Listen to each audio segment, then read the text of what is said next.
Hey guys, it's JJ. Welcome back to the New York State Dynasty, where we absolutely cooked this season. We went 9-4, 7-2 in conference. We were almost going to the conference championship game. Lost a couple too many games. I think both our losses were actually against Syracuse and Boston College. And then at the end, we lost the bowl game. For coordinators, we're just gonna stick with whoever we have right now. I think it's been working pretty well. Matt Bailey and Matt Brock. That's all the Matts, I guess. But they were not hired away. So, and we had a great season. So I do not see any reason to try to fire anybody. And even if I wanted to, I would have had to do it in the conference championship game week. But yeah, we're gonna go forward with these two guys. This is what our schedule looked like this year. We started off with a dominant win against Temple, 32-7 in a conference game. Actually, it was our first ever game. And then the second game was against Texas A&M, number 8 ranked at the end of the year, and we got blown out. No chance to win that game, but that's fine. We had Western Michigan 28-20. That was a closer game. We beat out Navy 38-15. No idea how we did that. Also not a very close game was our rivalry game against Buffalo, 35-20, 2-score game. UMass, that was a much closer game. They were actually able to make this a pretty decent one. Rutgers was a close win, and then Boston College was a close loss in the rivalry game. And then the other one against Syracuse, also a loss, but this one much less close. And then I have no idea how we did that. 65-0. We had our first ever shutout win against Utah State in an out of conference clash. And then Army 27-23. And at the end, we beat Delaware 38-10 in the new kid on the block rivalry. So that was a massive win in yet another rivalry game. And then at the end, Cal was a little bit too much for us, 37-27 in the Independence Bowl. But I think this was still a very good season. There is no doubt in my mind that we can repeat this kind of thing next year. These are all the conference championship game results. Boston College and Penn State. This is the New England Conference, which we are also a part of. And Penn State won that one. In the Pac-12, it's Washington and USC. USC takes that one home. BYU and Utah in the Mountain West Conference. So an in-state clash here. Utah wins it, 17-14. We have the Big 12, which is all the Texas and Oklahoma schools. And actually, Oklahoma wins it over Texas A&M. No Texas here in the Big 12 championship game. We've got Iowa State and Nebraska in the Mid-American Conference, and Iowa State wins that one 35-17. So Iowa State takes that one home, even though they're not even ranked at all. And then Ole Miss and Bama. No LSU here in the Sun Belt. This conference, by the way, it's all the Southern, all the Louisiana, Mississippi, and Bama teams, which, by the way, is 18 in total. Not 18, 12. And then, yeah, Bama wins that one. We got Kentucky-Louisville, which is all the Kentucky, Tennessee schools over there, West Virginia, Indiana. And Louisville wins that one in the American. Miami and Florida State face off for the SEC. The SEC is the Georgia and Florida conference. And FSU beats Miami really badly, 44-12. Ohio State and Michigan in the Big Ten, which is just basically Michigan and Ohio State. And Notre Dame. And then, yeah, we have the college football playoff, where yet again, we see Miami here, the 12 seed, 44-34 over Michigan, which who, by the way, was a conference winner. They won their game against Ohio State, but first round out and done. Georgia didn't even play at all in the SEC title game. Texas A&M loses the Big 12. Georgia moves on, 45-24. Indiana didn't play at all in their conference championship game against Duke, who also did not, and they win it 38-17. Actually, I think Duke did play in the conference championship game and lost to Clemson in the ACC. We got Louisville, the They played against Florida State and lost that game pretty badly. Florida State moves on and beats USC, the winner of the Pac-12, in a 1-point win. Indiana moved on, but it's over here. Texas didn't play at all in the Big 12 championship game and wins this one 41-17. They were ranked number 3 in the country for some reason. Oklahoma, the winner of the Big 12, they move on against Georgia. 2-score win, very convincing. Clemson loses out, one and done here against Miami, 48-41. It's your final. Miami moves on as the 12th seed to beat the number 1 seed by 38 points. So yeah, that's pretty interesting. 41-3 there. Texas loses it against Florida State, and Florida State moves on to win again with a 4th quarter comeback, 31-26. Florida State wins the SEC against Miami and then moves on to win it all. It's a good lead going into the 4th quarter for Miami, but they do not win it in the end. Kevin Sperry for Florida State, perfect, basically 22-30, which is a 73% completion percentage, 3 touchdowns, no picks. Emory Williams also had a pretty great day. Let's be honest, no interceptions thrown by either quarterback. It was just a very good game, but Miami was not able to move the football on the ground, and Florida State did, and I think that's the only difference there. Through the air, Florida State, pretty good game here. Couple players with touchdowns. We got JoJo Trader with 142, and also DeMarco Hodges with a $126. And yeah, these two top receivers combined for almost 300 yards receiving. And then for sacks, we had Sincere Edwards, the edge rusher from Miami, the senior. He got 3 of them. But Florida State, they got a couple as well. I don't think the sacks didn't make too much of a difference. Miami actually got 2 more. But overall, Florida State wins it all on a perfect 17-0 record. They cruise through the season and win it all in the end. What a year for Florida State. And with that, we're going to be moving on here from the college football playoff to the awards. Actually, no, hang on. I left something out. To the season stats, which Devontae Macklin had a great season. He had 69% completion percentage. Gotta be honest here, a bunch of RPOs and screens and stuff. This was a very much inflated completion percentage, but he had almost 3,000 yards, 20 touchdowns, and only 2 interceptions. He had a few bad overthrows and underthrows, definitely, no doubt about it, but the season was very clean from him, despite his accuracies being pretty bad, let's be honest. Quentin Gooch, 164 carries, 852 yards, 15 touchdowns. Our lead rusher had 15 touchdowns. We ran a bunch in the red zone, especially, and that inflated his touchdown total. Devontae Macklin, 596 yards and 6 touchdowns, and in college football, there's sack yardage on top of there. So he would have had, like, if you clean it up, probably 900 yards or something. Delvin Ramsey, he was the receiving back, and he had more than 300 yards and 2 scores. Akeem Cloughy had 88 yards and 2 scores, and also, by the way, a great season returning as well. LaMarcus Traore, he had a few carries. Mitchell Keys had a couple carries, but nothing too spectacular down there. Receiving, we've got Earl Dunker, the number 1 receiver on this team. He's got 883 yards, 8 touchdowns.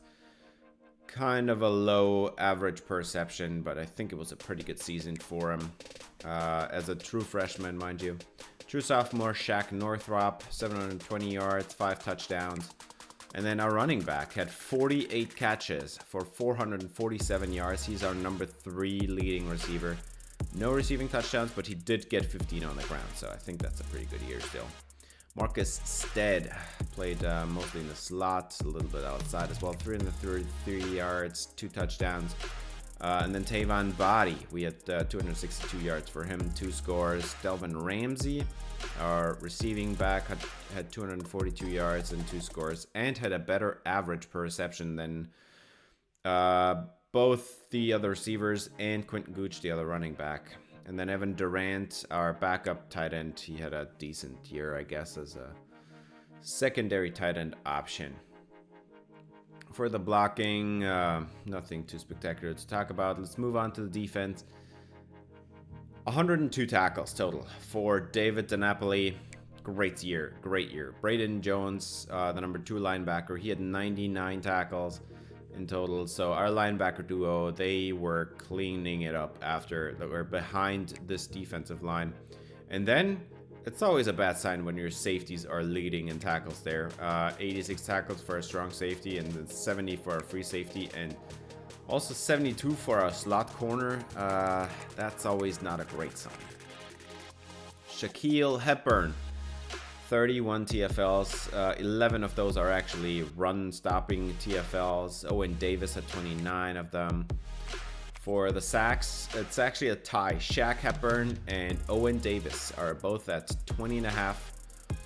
And that's a combined 41 sacks. And we're going to remember that number just real briefly until we see the team stats. That's an absolutely crazy season from both of them. Hepburn and Davis played a great year. And mind you, Davis is actually a true freshman. Shaq Hepburn was a redshirt freshman. We also have Mike Cole for 7.5 sacks, and then a slot corner with 2 sacks, another defensive tackle with 2 sacks. Keelan Thomas, who was a starting edge rusher, he had only 1.5 sacks. Dude, you gotta do better than that, man. That was pretty disappointing. And then it's just a couple more safeties and linebackers down the list here. For turnovers, we did not have too many this year. We only had 2 interceptions. Braden Jones, our leading, almost leading linebacker, and then Rashad Lampman, who played as an outside corner. And then for forced fumbles, Mike Cole actually got 2 of them, and he didn't even, he got a couple sacks, and I guess both of them, I mean, actually, no, he got 7.5 sacks and 2 forced fumbles out of it. That's a pretty good ratio. And then it's just a bunch of other players. Hepburn and Davis both got a forced fumble here. Enrique Bryant, the safety, he also got one. And yeah, this is to show you they did not only lead the Conference USA, but the screen kind of gets weird if you do the left trigger national. It just doesn't, it filters out too many pass rushers. So you'll have to believe me, but Hepburn and Owen Davis actually led the country in sacks this year. 20.5 each was number 1 in the entire country. There was not one other pass rusher that was even close to 20 sacks. So that's absolutely ridiculous. Let's go to team stats, where we have LSU leading the nation in points per game. They scored 50 points every single game and did not even make it to the playoff. Absolutely bonkers stat, by the way. Down the list, we're kind of above average. We scored almost 30 points a game. I think this is a good starting point. Much better than whatever I had with the DC State Tigers. That was a horrible first couple seasons. But here with New York State, it's looking much better. Yards per game was something that we definitely need to work on. We're below average, actually, on that one. 370 yards per game. I think this is not too shabby for a starting season. I mean, this is season 1. This is not too bad, but it's definitely something to work on. We need to be more consistent on that front. So we have been struggling a little bit because the offensive line is just not good enough, and that's something, I'm sorry, that we're gonna be working on here this off season. The offensive line needs to get better. Points per game. Yards per play is that. Yards per play, 6.3. We're actually, I think, just outside the top 10 here, 6.3. That is pretty good, especially considering how much we ran the football as well, especially down in the red zone. We had a lot of plays that went for nothing, and then to still have 6.3 a carry without any deep threats, mind you. Like, we did not have a single receiver with over like 90 speed, not even 86, I think. Actually, maybe Tavon Body has like 89. I'm not sure anymore. Passing yards per game, 227. Definitely need to up this number. This is something we definitely need to work on, and I have a pretty good, like, I'm hoping that Devontae Macklin will absolutely explode. He has star dev, and I really hope that he is able to take his accuracies to the next level this offseason. 143 yards rushing on the ground. This puts us in the top of the country, even though we're not even trying to be a running team, and we still are, what's that, like top 30, I guess? Like, this is a pretty good rushing offense, and it's gonna get just better with the improvement of our offensive line. We do not have a single senior graduating on offense this year, so definitely something that we want to see. And then first downs per game, because of the style of offense we're running with no deep threats, we're not threatening down the field at all. We don't have any big plays ever. The explosive plays rate would be really low. We're actually top of the country because we're like just moving the ball down the field so slowly, that the game has us as a top 10 team in first downs per game, which is actually not something that you necessarily need to have. It's just nice to see that we actually can do it consistently.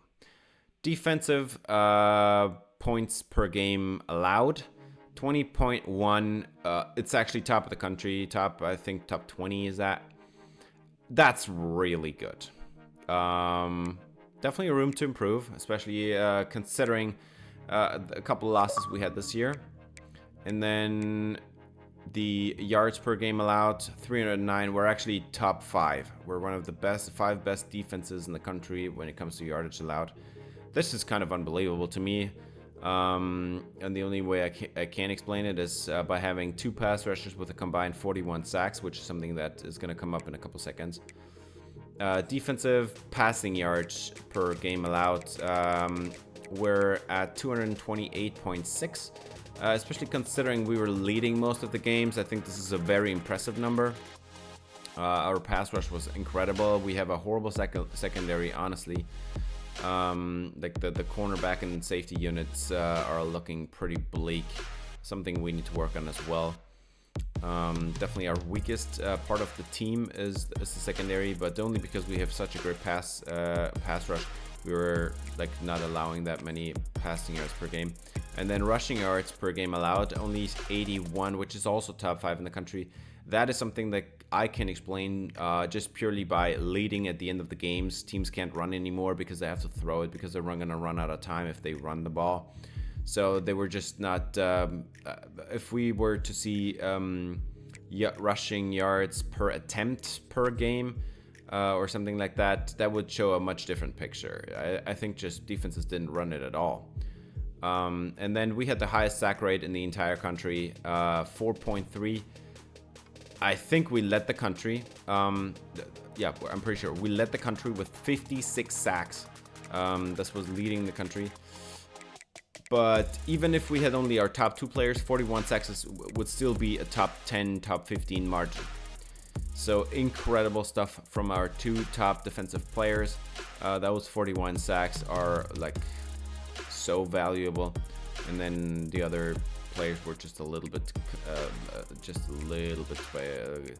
contributing just a tiny bit.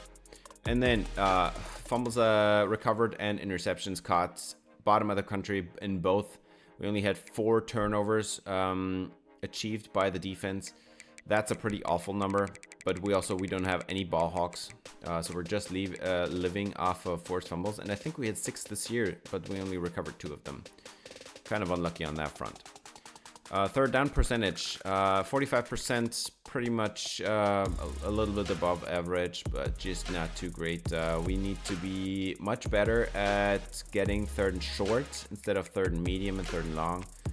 You need to work on that. And then fourth down percentage, I mean, there's teams with 80%, but I think 66% on fourth down, that's a pretty good number.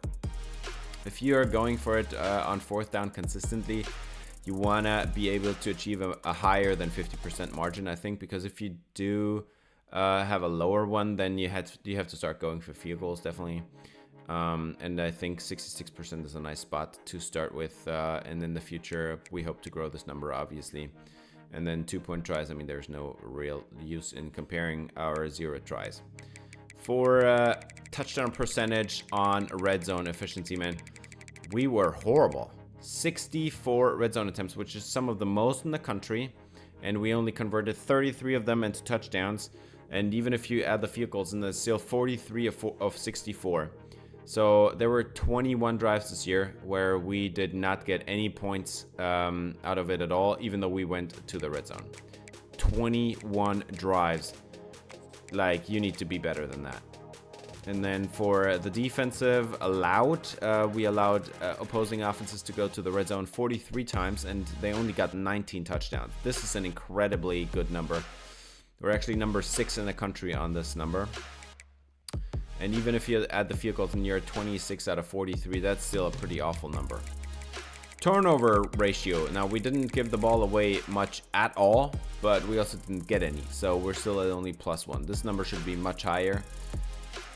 But it's not, because we're not lucky enough to recover all these forced fumbles and then only 2 picks. I mean, that number has to grow. Can only go up from there. And then for records we broke this year, there was only one. We broke the Conference USA season sack record with Owen Davis, tied also with Shaq Hepburn, obviously. 20.5 is the new record here. And obviously, since if you break a conference record, you're also breaking your own team record then. Just reconfirming that, still 20.5. That's the only record we were able to break this year. The career records are just a couple seasons away, I think, for having them starting to fall. And then game records, I mean, this is something very individual. We don't have the most explosive players. I don't think that's going to be happening anytime soon. Let's go to awards. Austin Simmons is your Heisman winner, the quarterback, senior quarterback out of Ole Miss. He's going to declare for the NFL, obviously. He's also the player of the year. Wins the Maxwell Award. Just ahead of Landon Roldan, who also was a close second on the Heisman Award. And Roldan is, man, he's dangerous. Walter Camp Award is also player of the year. I have no idea what the point is. Why do you have 2 player of the year awards and a Heisman trophy? What is, okay, whatever. Bear Bryant's Coach of the Year Award. We were not even close anywhere. Presented to the quarterback of the year, still Austin Simmons. No surprise there. Chuck Bednarik is the best defensive player of the year, and I kind of cannot believe that Owen Davis is only 8th, Shaq Hepburn only 11th with 20.5 sacks, man. That's kind of ridiculous, let's be honest. They had great years. Apparently there were a couple other players with even better years. I have no idea how they did that, because it's definitely not any pass rushers. David Stone from Oklahoma is up there at number 3. He's a defensive tackle, but he did not get to 20 sacks, so what are you even talking about? Bronco Nagurski is the best, it's another Defensive Player of the Year award. What is that? Can you please explain this to me? I don't understand. Why is there 2 Defensive Player of the Years, 2 Player of the Years? What? Whatever. Owen Davis 6 and Shaquille Hepburn at 8. Let's move on. This is just not important enough. Defensive Player of the Year twice. What? Okay. Defensive Back of the Year. Jaden Hardy takes home 1 more trophy. Doak Walker Award, Best Running Back of the Year. We just didn't have the yardage. We were not running that much. But he's 11th here. Quentin Gooch actually did make the list as a freshman. So I would expect only even more of him next year, I would say. But yeah, this is nothing too spectacular here. 11th place. I think this was in the end it was a touchdown that got him on the list because we did not have the yardage at all. I'm assuming that every other running back there has 1,000 yards probably. Fred Biletnikoff obviously got to go to Landon Roldan, who was in the conversation for the Heisman. We got an Ohio State receiver, obviously. Braylon Staley, I remember him from Tennessee, man. Went to Buffalo, Canes universe. Best defensive lineman of the year. We got Owen Davis in second. Are you kidding me, man? David Stone takes it away from him. Shaq Hepburn at edge rusher. Pretty crazy, honestly, that Owen Davis did not win that one. 20.5 sacks as a true freshman. You're kidding. Senior quarterback of the year. I mean, had to go to Austin Simmons as well. There was no surprise on that front. Defensive end of the year. We got it. So it's Shaq Hepburn, #1 in the country as a freshman. This is what you want to see. Hopefully, it can be even better next year.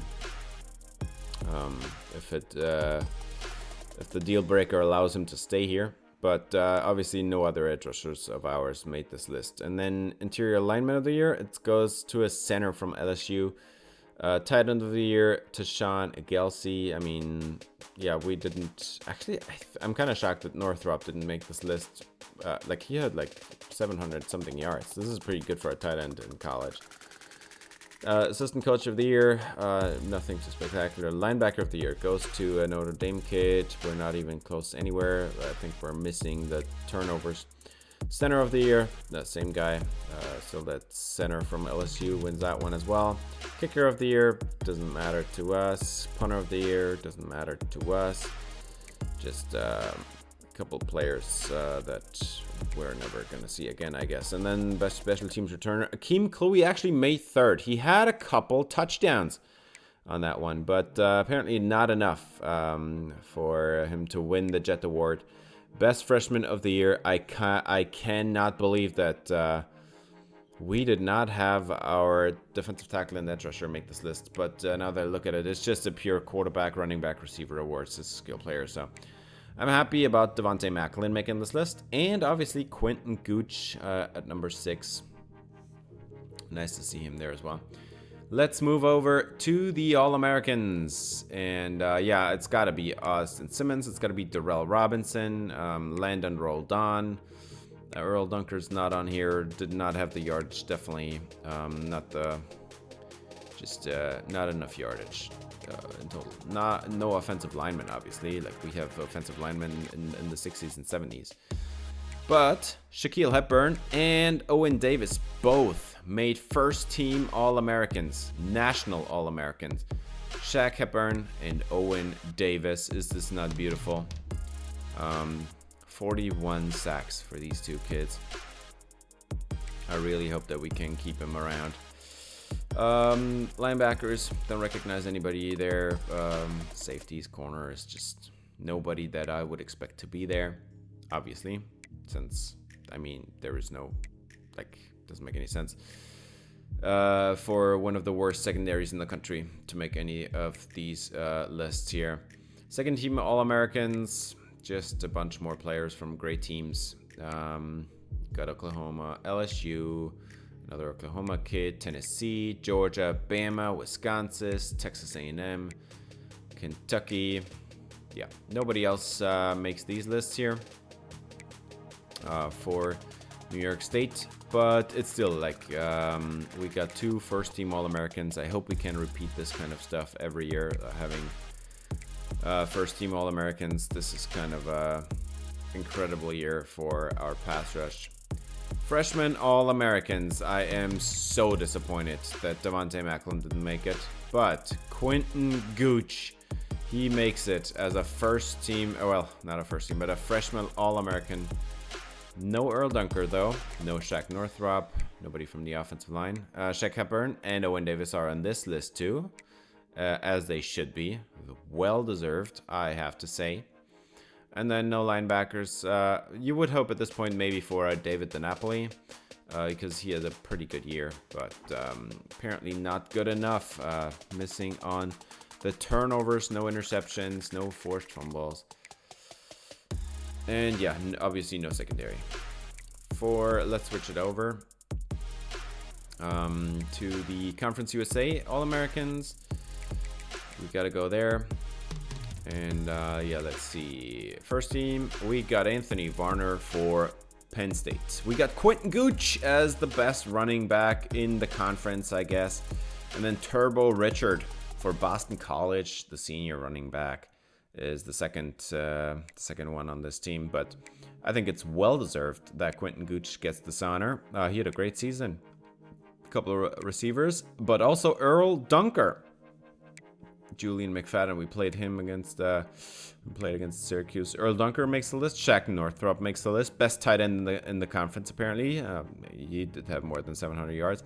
And then we had an offensive lineman, J.J. Olszewski, our center, make this list. This is pretty crazy. And then obviously Shaq Hepburn and Owen Davis. If you're first team All-Americans, national All-Americans, obviously you're gonna be there as well in the conference lists.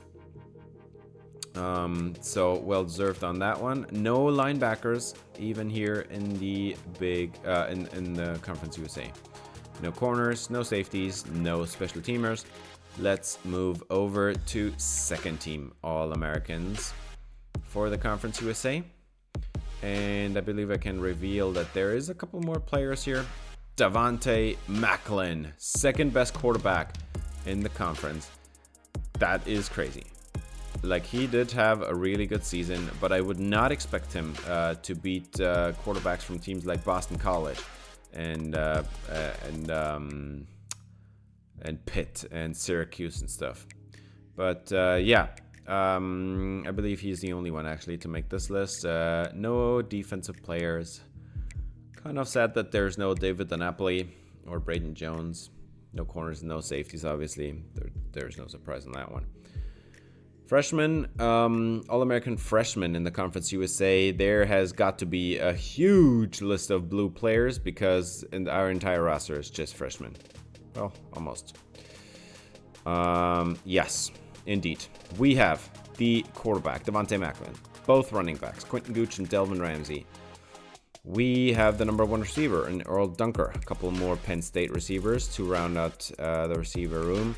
We've got Evan Durant. That makes sense considering Shaq Northrop is actually a sophomore. And then from the offensive line, we have three players actually. Terrell Blade, J.J. Olszewski, and Tavita Afaleva, who didn't even play as a true freshman. He is redshirted, and he somehow makes this list. This is ridiculous. Both edge rushers, Keelan Thomas, what? With 1.5 sacks, I mean, that's not well earned. Shaq Hepburn, 20.5. Owen Davis, 20.5. Mike Cole had 7.5 sacks. I mean, that's still great. 2 linebackers, but still no David Napoli. Eric Creer and Braden Jones makes it. And then Ramon Haddad, he did have 2 sacks and a bunch of tackles. Taylor Lawrence makes this list. We even have a couple DBs here and the kicker. So this was a massive success, as we can see. But a couple of players want to leave here. We got one senior, and then Shaq Hepburn, conference prestige. He has got a high persuasion chance, but he wants to leave. Oh, we cannot leave 20.5 sacks. Shaq Hepburn. Damon Daly. Damon Daly, our right tackle, also wants to leave, and he was kind of a weak link, but yeah, the only one I care about here on this list is Shaq Hepburn, obviously. Deacon Root was a JUCO corner that I recruited here, and he is graduating, but doesn't matter.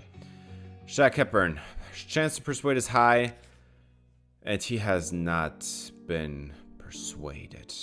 We are losing Shaq Hepburn to the transfer portal. This is a massive loss. That is really disappointing. I'm not kidding. Like, Shaq Hepburn. How do we even replace him, man? Damon Daly. Next up, right tackle. I mean, we do have a couple persuasions. Might as well try, right? So let's see. Damon Daly. What do you got? Also, chance to persuade high. We'll see. And he has decided to stay. We got pretty unlucky. If the chance to persuade is high, I mean, it's basically like a 80-90% shot that they're gonna stay, and we lost out on Shaq Hepburn, one of the most important players on the team. But at least we get to keep Daly, the right tackle, so he's gonna stay for another year. Also for conference prestige, he might leave next year then. When I looked through the other teams for players that I lost before or have tried to recruit in the past, the only one that I could find that also was going to enter the transfer portal is linebacker Tony Sepulveda.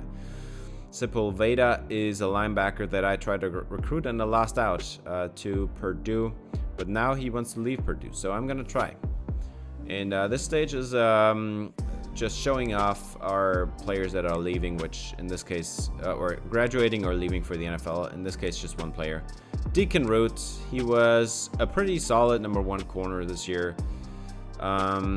He had 65 tackles, 4 TFLs, no sacks, no picks. I think he had 13 deflections, so 1 per game. I think that's a pretty good number, especially considering he was the better corner. He got targeted less than Rashad Lampman, for example, or Ramon Haddad. So this is a pretty good stat line. And then draft results, obviously nobody. 73 overall. A corner is not going to get drafted to the NFL, so there is no one for us.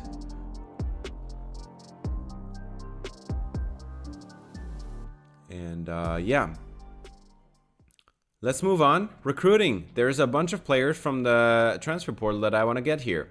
DeAndre Bostich, 6'7", 301 out of Huntington, Pennsylvania. We cannot recruit him, scout him fully. We do not know anything about his strength. But he's a 3-star from, I think it's Penn State. It's some pretty good program. So you always want to have 3-star freshmen from good programs. Those are really usually turning out pretty well.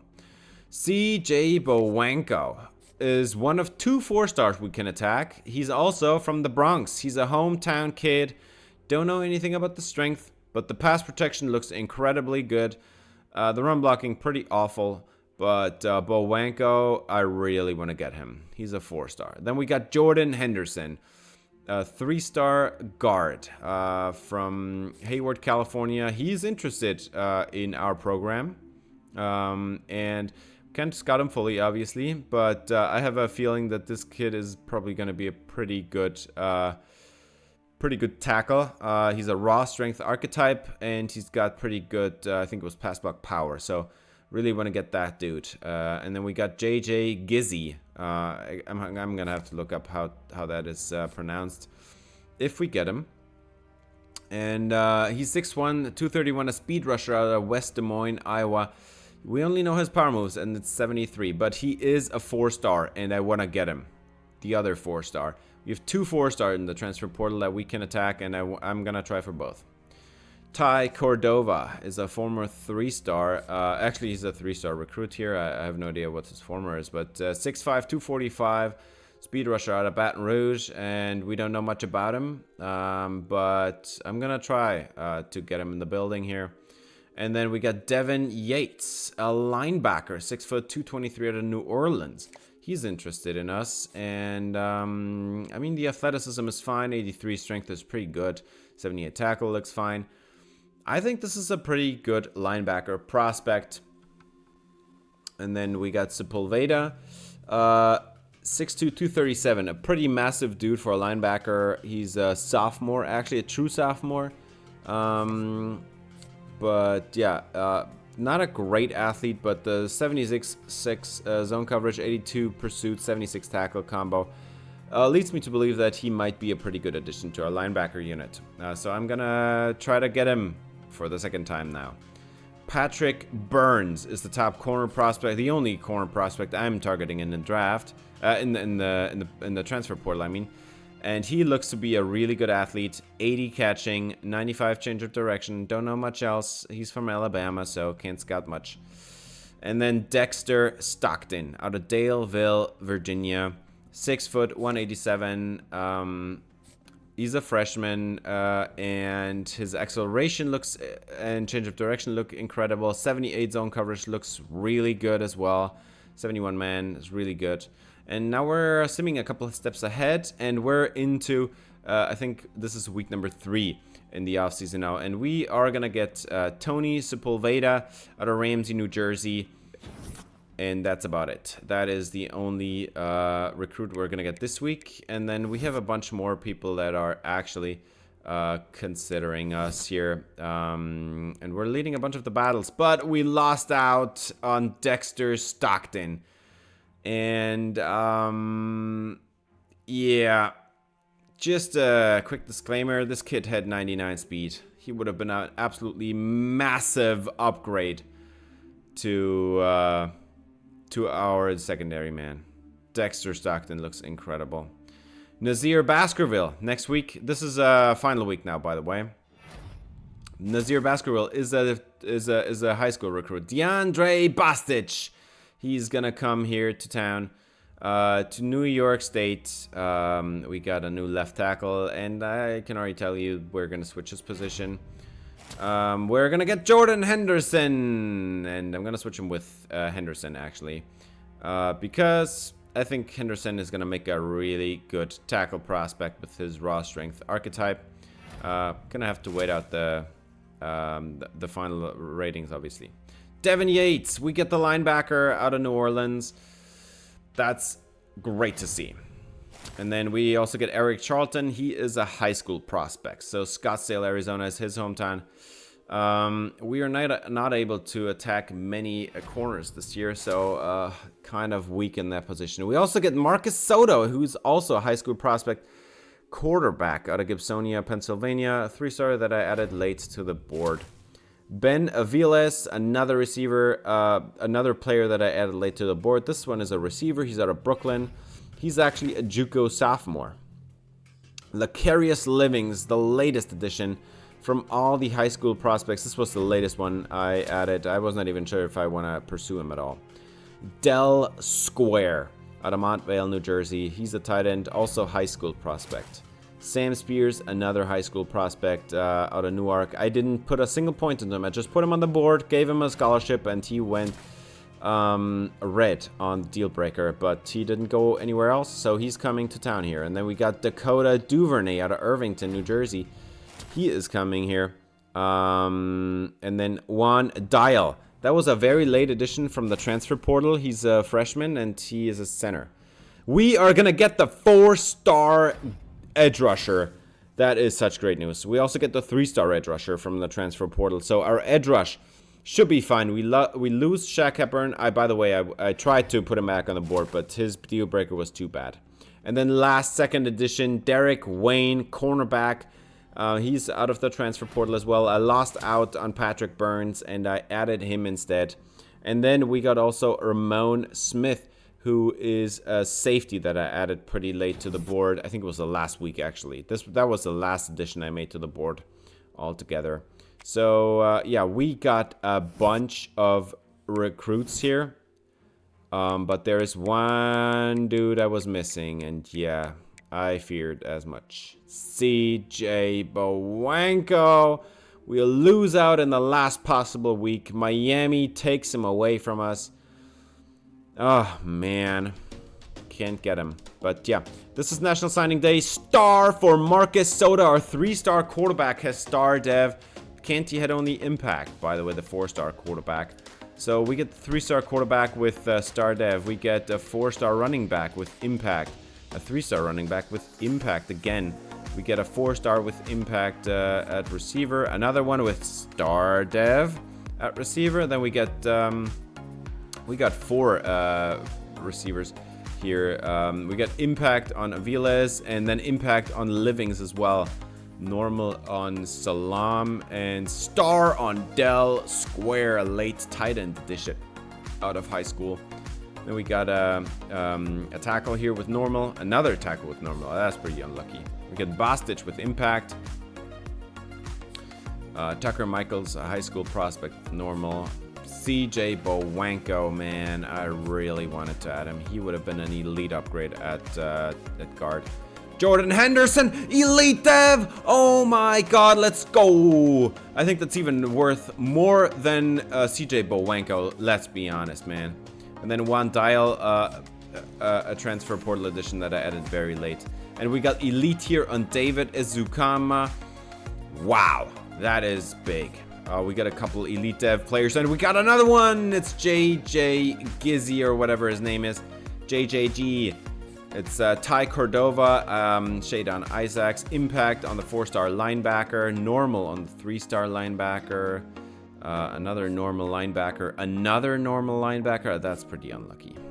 Impact on the on one of the high school corners, Normal on the other one, Normal on the 3-star.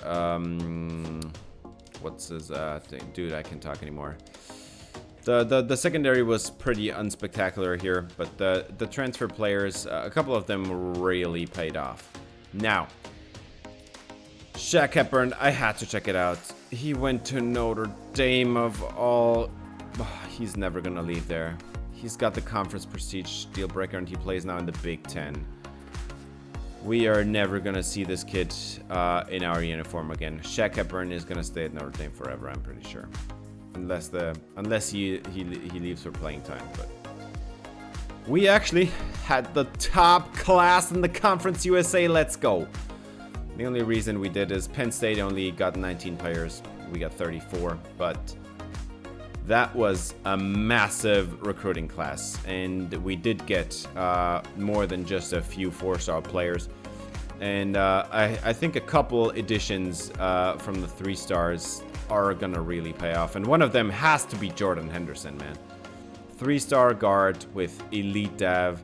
I am already so excited, man. And this is now position changes, like I already said. Raw strength, like, I mean, I gotta put him at tackle.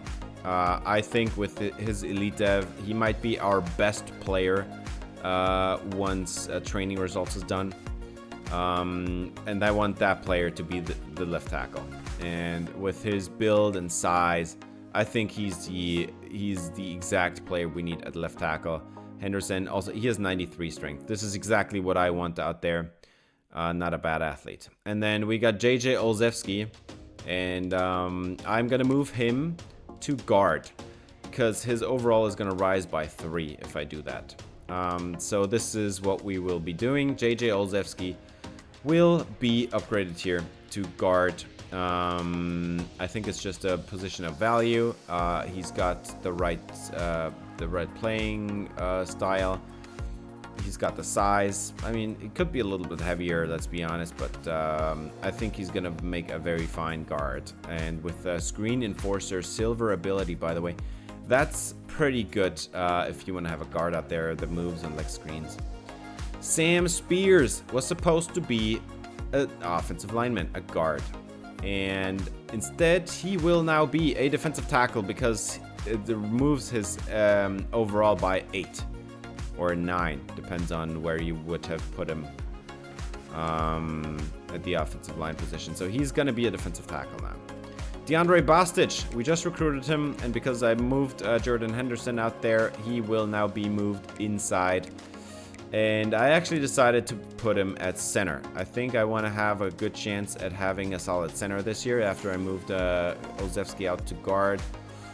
Center is the position where you can hide a player the most. I think Bostic has a better chance there. And then also at the same time, I'm gonna have the other. We also recruited another center over there. So we're gonna have a guard battle there, and a center battle there. Whoever comes better out of what's it called? Who comes better out of training results will be playing, and the Trinidad is also going to be put into the mix there. I have 4 positions where I know who I want the starter to be, and then the center is going to be up for grabs. Whoever has the best training results. And then we got an athlete here, Dakota Duvernay. He's supposed to be an edge rusher, and it's his best position. There is no need to fumble this one. He's just going to be an edge rusher.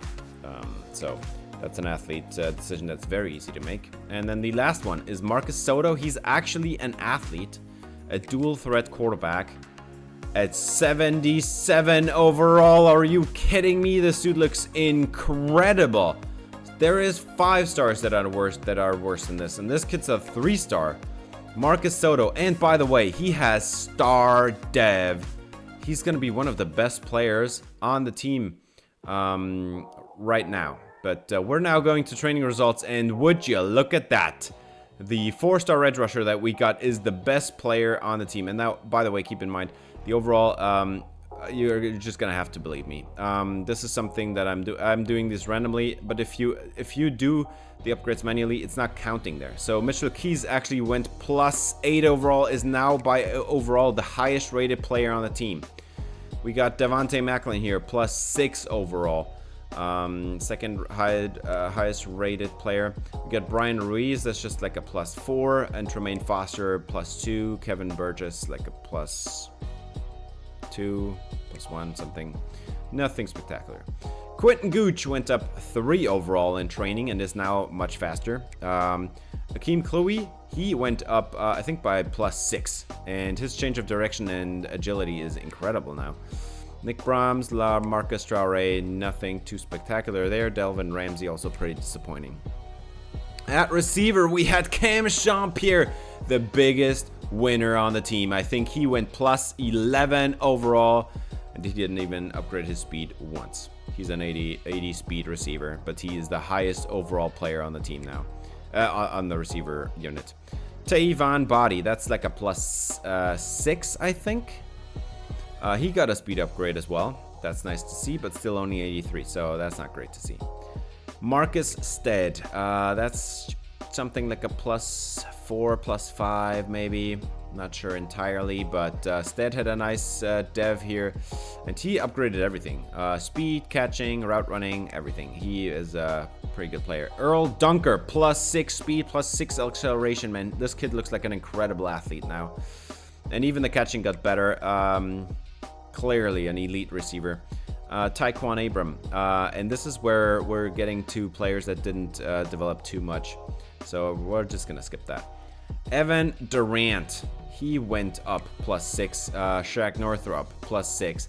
So both our elite tight ends looking incredible now, and Northrop, yeah, just looking so good. Jordan Henderson, only a +2, +3. No, hang on, no. He was a 76, I think. So +5 actually. And his strength got better, his pass protection got better, his run blocking got better. This is the exact left tackle I want. Josh Espinoza, what a jump for him. I think it's like a +8, +9. And then Josh Trinidad, massive jump for him as well. Dial and Bostich lost out there. It's going to be Trinidad's position here at center. 83 overall, massive leap for Trinidad. And then Olszewski, +4 overall. He's now at 86, tied for the best player on the team here. And then Afaleva, by the way, this is a +10 jump. Absolutely massive jump. You can see the +19, +20 there. +6 strength, +9 awareness. Afaleva is going to be an elite starter in a couple, well, maybe next year, actually. But in a couple of years at the latest. And then Damon Daly, 79 overall. That's a +6 on our starting right tackle. Now, our edge rushers, Ben Clement and Keelan Thomas, this is a pretty massive disappointment. They did not go up by much at all, both of them. But JJ Gizzy is the best player on the team at 86 overall, and this is turning out even better than having Shaq Hepburn, honestly. Obviously, I would have loved to have both of them, but Gizzy looks incredible. Steed and Cordova both didn't go up much, just a couple overall points. At defensive tackle, Abram, +5. Davis, +9 overall. Davis was a massive winner. He has got elite dev, and he will, I would assume he's going to be in the 90s in his senior campaign.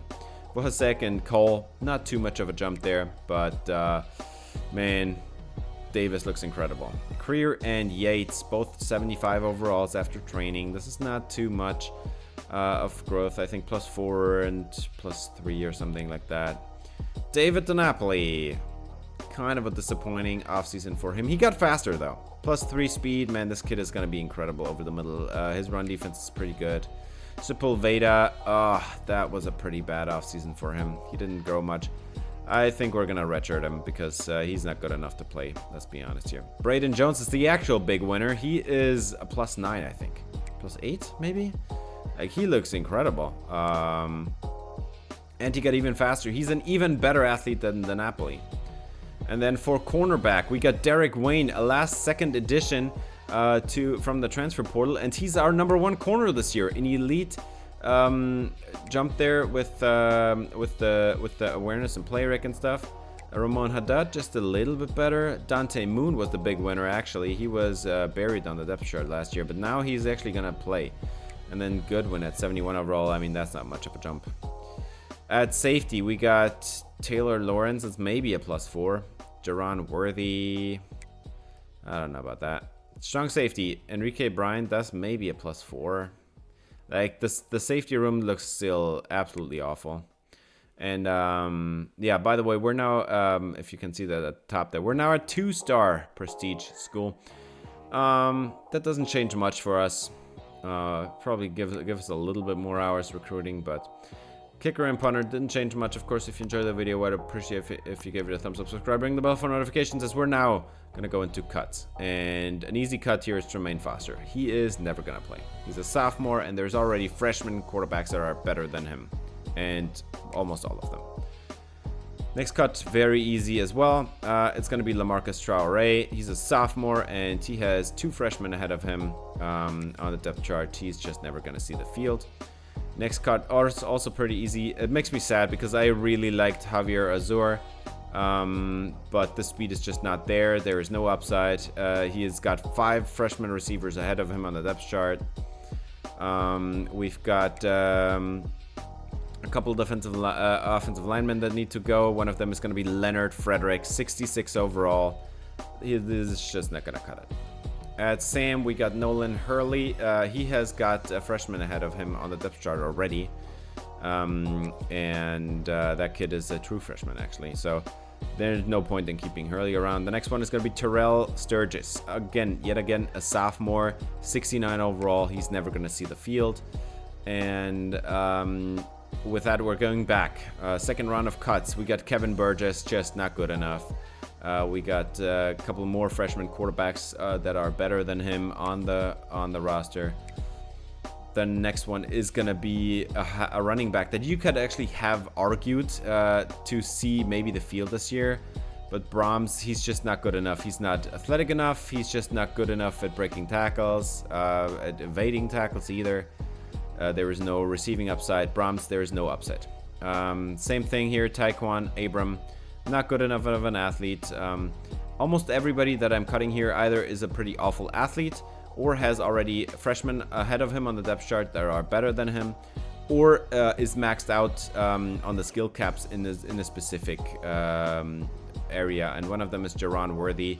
He's got 91 speed, yeah, okay, but it's maxed out. He's not going to get any better there. So there is no point in keeping him around if he's not going to get any faster. And then Enrique Bryant, that is yet again a player. His speed is maxed out at 82. Like, that's awful. There is no way I'm keeping him around. And with that, we're done with cuts, and this is the roster. And the first player that we're going to talk about is Devontae Macklin. He will still be the starter. Yes, I know he is technically the lower overall, and yes, technically Mitchell Keys is the better quarterback if you're just looking at the throwing ratings. But we're going to talk about Keys in a second here. Macklin has star dev and Keys does not, and Macklin also has been the starter last year, played really well, only 2 picks. His accuracy and throw power are uncapped, as is his speed, by the way. This kid looks incredible already. He got +5 speed boost or something this year, and yeah, his accuracy got a little bit better as well. His throw power got better. He's getting better everywhere. And now let's talk about Mitchell Keys. He has only impact dev, so his upside is lower. And yes, he got a great boost this year, but with impact dev, I wouldn't count on it next year. And can you see that? His accuracy is capped out of here. He is only gonna be having 80 deep accuracy, for example, for the rest of his collegiate career. There is no point in making him the starter because he's not gonna get much better. Yes, his power and quickness can get better, but the accuracy can't, and that's what is hurting him. And I think that Macklin is just gonna outpace him for the next couple of years, and they're kind of on a different. They're different players, but they're on the same level right now. Now, you could also make a case for Marcus Soto being a starter this year. His accuracy looks incredible. His throw power, incredible, but the awareness is just not there at all. He doesn't have the same level of elusiveness, and he's slower than Devontae Macklin, so Macklin is my guy, and he's going to stay the starter until he is really bad. I don't know. TJ Canty, 4-star quarterback. I recruit him to be like the face of this college, and he's just not going to be. Already, I can already see him transferring out in a couple of years due to playing time. His caps are pretty good, but he does not have. He only has impact dev. His throwing ratings are not better than Devontae Macklin's, and Macklin is a better athlete than him, so no point in starting him either. He's gonna be redshirted this year, and so by the way, Marcus Soto is not being redshirted actively, but just by lack of playing time, he will be redshirted automatically next year. But TJ Canty is just not gonna play at all, and there is no point in not redshirting him. While Marcus Soto could actually play if we have a couple injuries. Quentin Gooch, you could see the ratings there. He's going to be the same player he was last year, just a little bit better. Same thing here for Akeem Cloughy. 6'1", 188 out of Brooklyn, New York. Cloughy is going to be the number 2 back this year. He was mostly a returner last year. He's a great athlete. The elusiveness is good. The hands need a lot of work. 74 carrying is something that is going to hold him back for a while. And that route running is pretty awful. But Cloughy will be playing some downs this year. I think he's going to be seeing the field a little bit. Clayton Blanco is not actively being redshirted, but probably will be by lack of playing time. But he's like 1 injury away from seeing the field. Now, Blanco has pretty bad speed, but he's basically uncapped, which is great. I think he had impact dev, if I remember this correctly, and he can run some routes. His hands are not horrible. Like, one off season, I think Blanco is good to go. I just need to put a few points into the speed there. Nazir Baskerville. He was a gem 3-star recruit that I had last year. And I would say that Baskerville has a pretty bright future here on this team. The speed needs a lot of work, but the elusiveness is there, the power is there, the hands and route running is not there. But I think in a couple of years he might be ready to be a number 2 running back. And then Delvin Ramsey, I'm showing him off. I did not cut him, even though he's the lowest rating, one of the lowest rating players on the team. But he still is the best receiving back we have. And he still will be playing this year as a receiving back. He's maxed out on the speed. The elusiveness is not great, but the hands are good and the route running is borderline elite. So that kid will be on the field. And by the way, next year I'm going to turn him into a receiver because his caps are pretty bad, and I want to see what he can do at receiver. This is our fullback. He has got elite dev. He did not show with the offseason points or training points that we got that he actually does have elite dev. But he is going to play as a fullback this year. I think he's half decent there. Probably not too many plays where we need a fullback, but he might be on the field a couple or like from time to time. Earl Dunker will be our number 1 outside receiver this year. 6'4", 213 out of Ridgely, Maryland. Former 4-star. He's a physical route runner. He had a great year last year. I hope we can break 1,000 this year.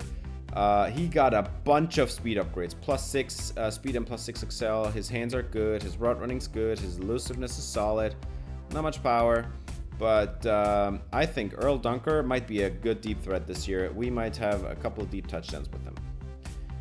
Marcus Stead is going to be the number 2. Now, he's got 91 speed, 89 acceleration. That's not too exciting. The hands are good, but the route runnings are really good. And that's why he's going to be the number 2 on the outside. Stead and Dunker are going to be the outside receivers on this team, even though Stead is only 5'11". Cam Jean-Pierre, it hurts me so much. He had a massive, he was the winner of training results. 6'4", 209 out of Connecticut. But this 80 speed is just so bad. Oh my god. The hands are really good. It doesn't even bother me that it's capped, but the hands are just so bad. Now, if you looked at the route running there, by the way, also, his elusiveness is incredible. But if you looked at the route runnings there, man, he's a pure slot receiver and nothing else. And I think over the middle, 80 speed is not too bad because you're mostly going up against linebackers. So I think we can get away with it. Cam Jean-Pierre, watch out for that kid. Tavon Body, he's the one that lost out. He also had a great offseason. His speed didn't develop much, but his hands are not as good as Jean-Pierre's, and his route running is also not as good. And he's got much worse elusiveness. Like, Cam Jean-Pierre could be a legit running back with his after the catch skills. So Jean-Pierre, look out for that kid. Now, this is a true freshman, Henry Redmond. He's got the deal breaker playing time, and he's a 4-star. I really want to put him on the field, and his speed and acceleration right off the bat are elite for a freshman. The hands are solid, the route runnings are decent. I don't really have a place to put him. I don't know where to put him. On the outside, we have better receivers there. On the inside, I think we have better receivers there. I will put him on the field sometimes, but he's not going to see the field as much as he wants to probably, and I'm really scared that he's going to transfer away. Now, Joe Butt, on the other hand, he is not ready to play in my opinion. His route runnings are not good enough, and there is just no point in putting him on the field if we have better receivers than him. He is going to be redshirted definitely. And then for Ben Aviles, he's also a true freshman, actually a true sophomore. He was a JUCO. Aviles, that sucks so much. That quickness cap, oh my god. When I saw that, I was so disappointed, man, because I thought he had what it took to turn into a pretty decent receiver, but he is going to be a cut next year. Lacarius Livings, 6'1", 196. He was a very late addition to their high school prospect board, and this kid looks incredible. And I'm not talking about the receiver skills because this obviously sucks. This kid could be a really dangerous running back. And next year, I'm gonna keep him at receiver for now, but in a couple years, I might switch him to running back. He could also be a pretty decent quarterback, but we're good at quarterback, I think. So Lacarius Livings, you've got to watch out for that kid in a couple of years, not right now. Shaq Northrup, he still is our starting tight end. He's just such a better athlete, and the catching ratings are incredible. He's still a really good receiver with that speed. He's just, that speed alone is putting him over Evan Durant. It's 5 overall points, but Durant is a pure blocker, and he's just so slow. Now, Durant might have more upside, so in a couple of years this could switch, but his catching ratings are just not good enough, man. Like, Northrop has like 10 points on him at every catching rating, and he's got 11 speed on him. It makes me sad, but Durant is just a backup for now. Now, speaking of backups, Salam and Del Square, both of them are going to be redshirted this year. There is absolutely no way they are going to be on the field at all this year, because they're just not good enough. There is actually almost so bad that I'm thinking about cutting them immediately next year. Del Square is a 62 overall, which I think is the lowest overall on the team, but he has star dev, and he's basically uncapped at every turn. Do you see this? Do you see the no caps on quickness, or almost no caps on route running and his hands? He looks unbelievable. So Del Square, watch out. In like 3 years, he's gonna burst onto the scene, man. I can tell you right now.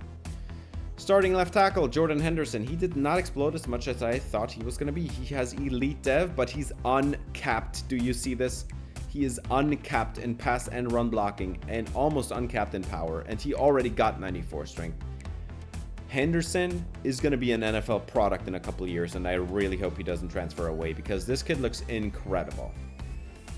At backup, Floyd Kropak, there is no way that this kid is going to see the field this year, so he is getting the red shirt automatically attached. Now, my rules dictate that no freshmen get any red shirts attached. In this case, I'm making exceptions. Any player that there is just no way that they're going to see the field like third, fourth, fifth strings, there is just no point in risking them not getting the redshirt at the end of the year, you know? I don't want them on the field in special teams because you can't choose your special teams in college football or Madden for that matter. So I'm just putting the redshirts just in case the game gets any ideas about putting them on the field in special teams. And Josh Espinoza, by the way, is our left guard, starting left guard. Just a regular left guard who had a really good offseason. But now here is the same thing again. Tucker Michaels, there is just absolutely, he's like a third string.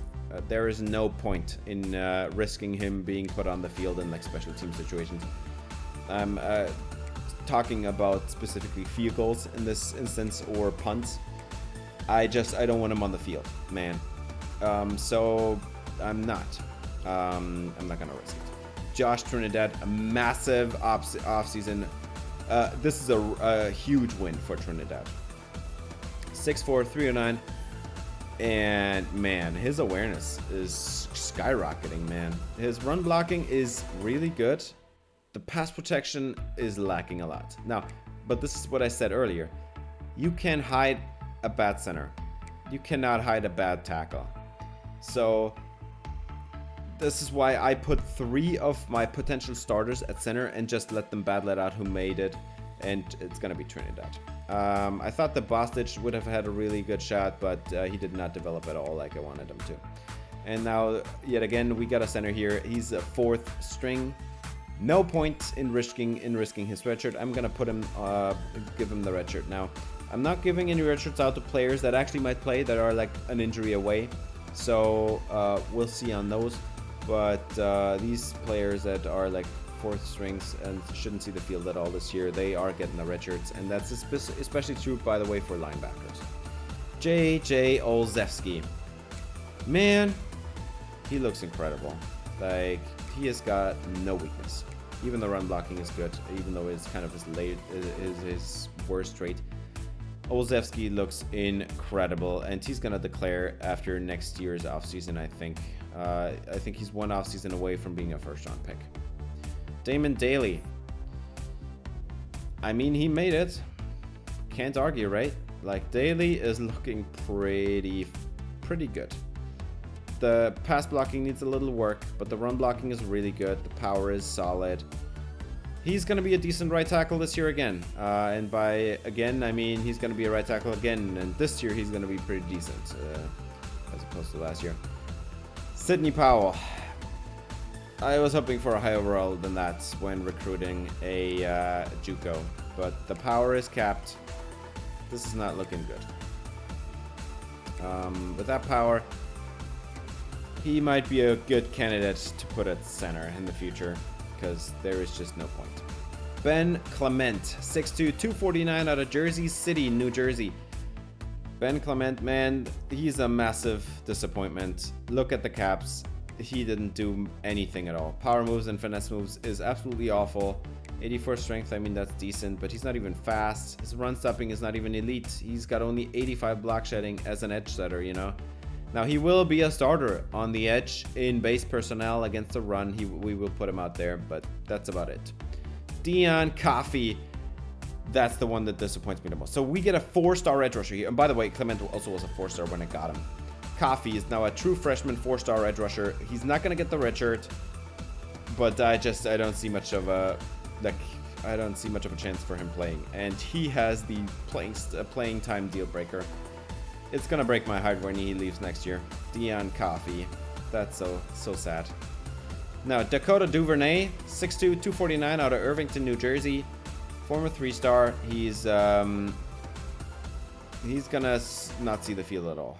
He's got the red shirt just because there is absolutely no point in risking it.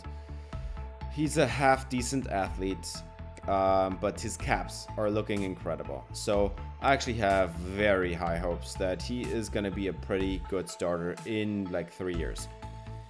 Now, we got him. Now I gotta learn his name. 6'1", 233 out of Iowa, Gizzy. I have no idea how to pronounce it, but 89 finesse moves, platinum recoup, silver takedown, bronze pocket disruptor. great power. The run stopping is very good. This kid is going to be a force. Now, the kid that I actually hope to be a force this year was Josh Steed. Another 4-star, by the way. We are now at 4 stars on the edge. And yet again, I'm disappointed. 82 power moves, so that's not even good. It's just decent. The finesse moves are not there. 86 strength, I mean, that's okay, I guess. At least he's a better athlete than Clement. The run stopping's not there. There is actually, like, the only reason that he's gonna play is because Clement is such a horrible pass rusher. So, Steed is actually gonna see the field as an edge rusher on the other side of Gizzy in nickel and dime. Yet another 4-star on the edge. It's our 5th one, and he's also got the playing time deal breaker, and it breaks my heart because his power moves is so bad. I don't think he's gonna see the field much this year, and I'm gonna be heartbroken when Izukama and Coffee both leave the team next year. But I'm not gonna put these two on the field if they're not good enough. Cordell Abram, 6'1", 330, massive dude. He's the nose tackle. 93 strength, 81 block shedding, 88 tackling, 86 pursuit. No pass rushing. Absolutely none. He's a nose tackle. He's going to play against the run, and that is it. There is no reason to put him on the field against the pass because he's not going to do anything. Owen Davis, true sophomore. Former 4-star, which I thought he was a 3-star when I recruited him, so I think something went wrong there, but 92 strength. The run stopping is decent, but 91 power moves. He got even better, man. And he's got now 77 finesse moves as well.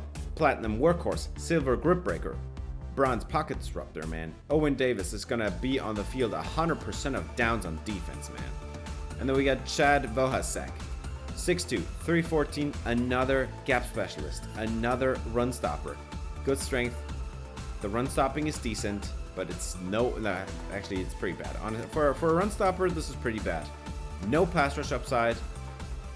Honestly, he doesn't even have any abilities, and he's not even a great athlete. Why would I put him on the field at all, man? Mike Cole, 6'2", 286. He is a pass rusher, and nothing else.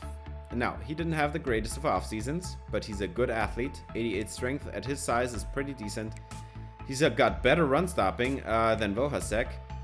He's a better pass rusher, and he's got more speed, and he's got abilities. So Cole is going to be on the field. He's the number 2 pass rusher on the team now. And then I recruited true freshman Shadon Isaacs last year. The power moves is already in a good spot, but the strength is not there at all, and he's a horrible athlete overall, I'd say. So he's got to work on something. And the run stopping is awful. 66 block shedding. Jeez. So Isaacs he's not going to be on the field this year. So he's going to get the red shirt. And the same is going to go for Sam Spears. 6'1", 294. No abilities. 88 strength. That's pretty good. That's really good. But the block shedding is awful. 60 block shedding. 58 power moves, man. And the finesse moves is 83, which is really good, but it's capped. Oh, that is so sad, man. But I think Sam Spears had a pretty bright future as a power rusher. Power moves is right now 57, and now this statement sounds insane, but if you see the caps there, I think in like 2 or 3 years, he might be a better power rusher than finesse rusher. Starting linebacker is going to be Eric Creer, and he is, by the way, the number 3. He's going to be a starter in base, and if there's an injury, he's going to be also playing a nickel, but nothing else. Decent quickness, decent pass coverage, decent run stopping. Everything's decent, but nothing's good. Jalen Woodside, just absolutely no way this kid is going to see the field. He's got the playing time deal breaker. He might transfer away at the end of the year. He's too bad to be playing on the field. I feel sorry for him a little bit, but this is not going to cut it. The run stopping is okay, I guess. The pass coverage is okay. Quickness is okay, but the IQ is just not at all there, man. It's awful. David DiNapoli, 6'2", 230 with silver blow-up ability. That's always nice to see. He was a former 4-star, and the playing time deal breaker, I mean, this kid is going to play. He's the number 2 linebacker on the team. Plays in all situations except dime. He's got very good speed and acceleration. He's got good power. He's an elite level run stopper, 82 block shedding. We have defensive tackles that have worse block shedding than him. The pass coverage is not quite as good, but still good enough to be standing on the field. And this is our number 1 linebacker, 6'2", 235, Braden Jones. Former 3-star out of Everett, Massachusetts. He's got the bronze blow-up ability, but nothing else. He's an elite level athlete. 79 zone coverage is really solid.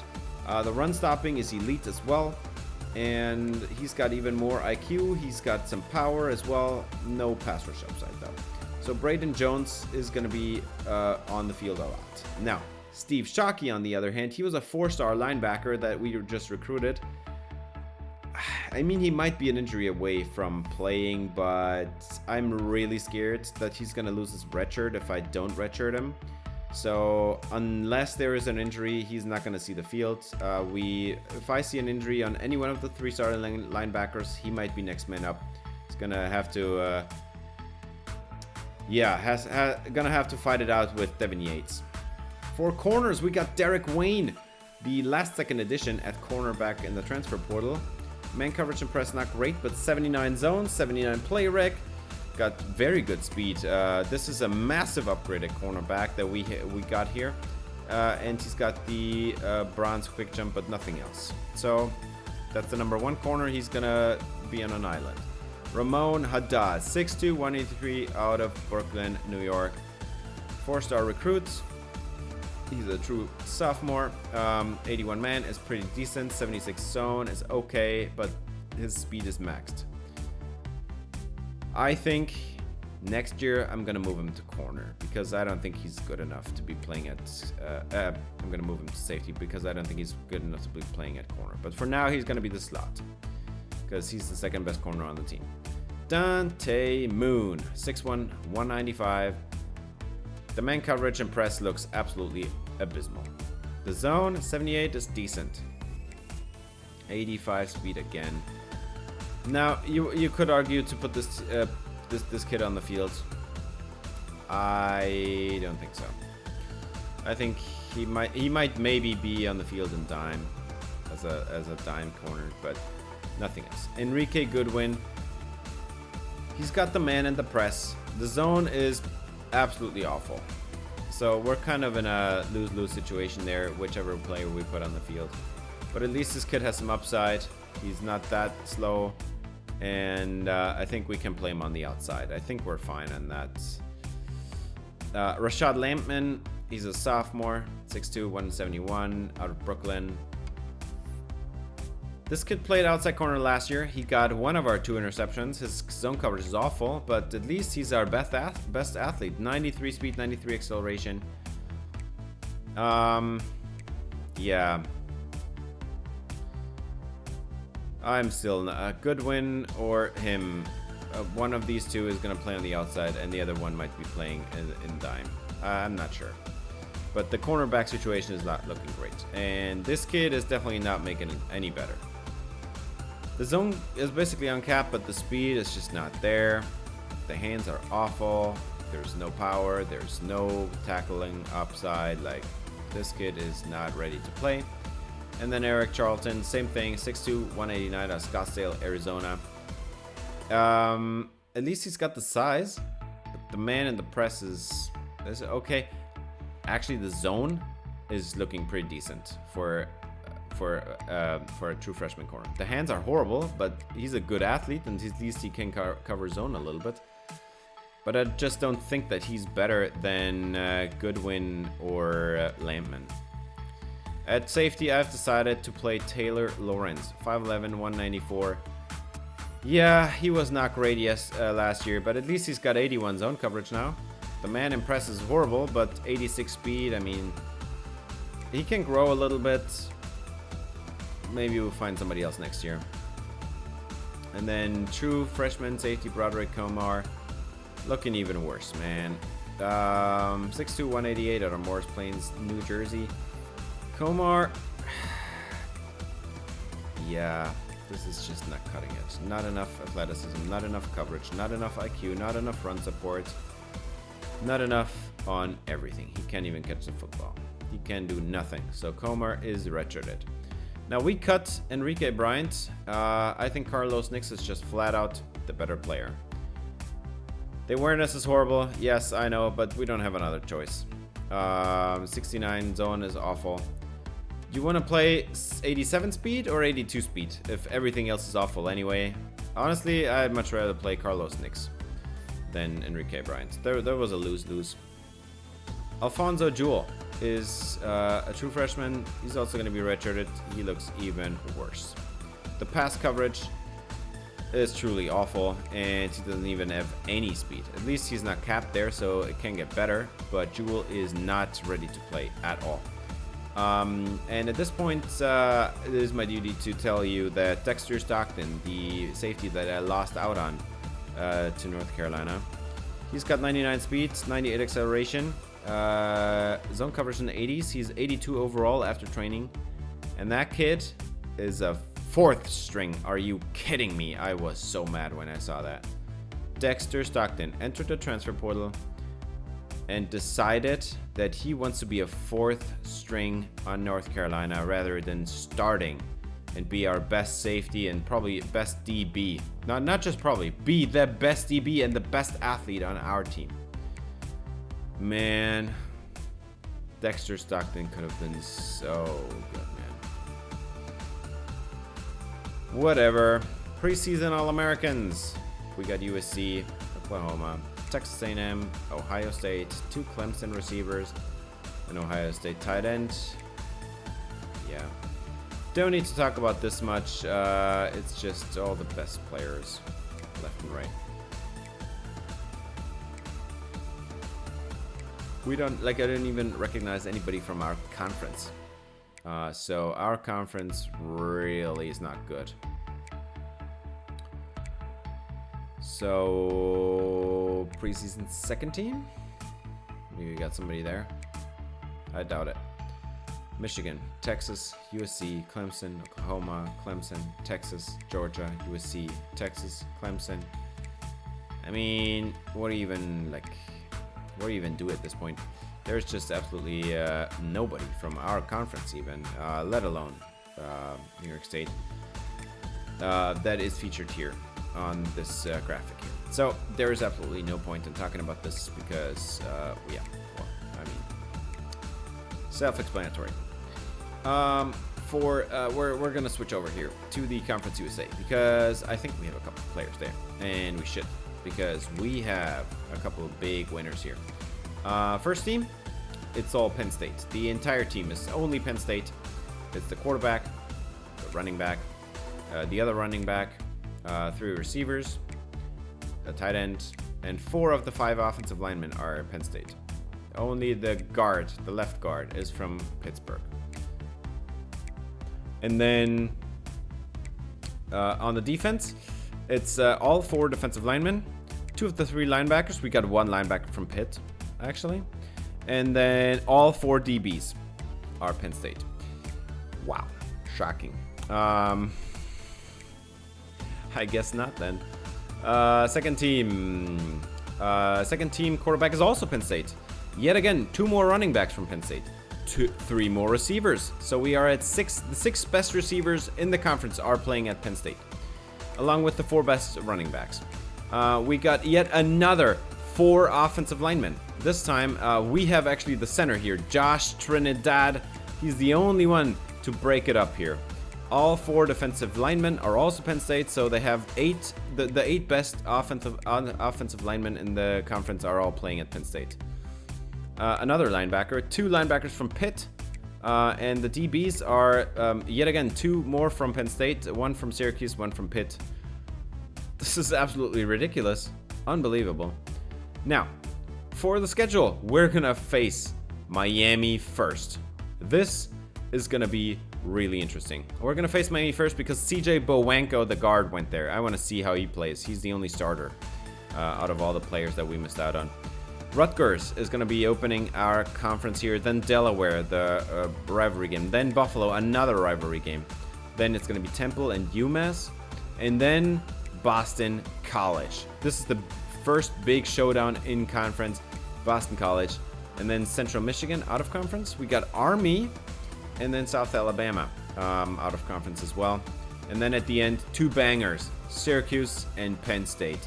And Penn State is, by the way, an away game. So we need to have, if we want to go to the championship game, we need to have wrapped it up right there. Because I don't think we're going to win against Penn State. Now, that being said, if we go to the conference championship game, we're going to probably face them again. So, I mean, we need to have wrapped it up before we meet them. And even then, I don't think we're going to beat them. But they're ranked number 23 in the country, and I think they're the only one from our entire conference to be ranked in preseason this year. Texas and Oklahoma, Texas A&M, top 3 teams, incredible. And then Miami's ranked number 6. We're gonna face them week 0. That's coming your way next time. And that's gonna do it for this episode. Thanks for watching. If you enjoyed, please leave a like and subscribe for more New York State Dynasty. See ya in the next episode. Until then, have a great day.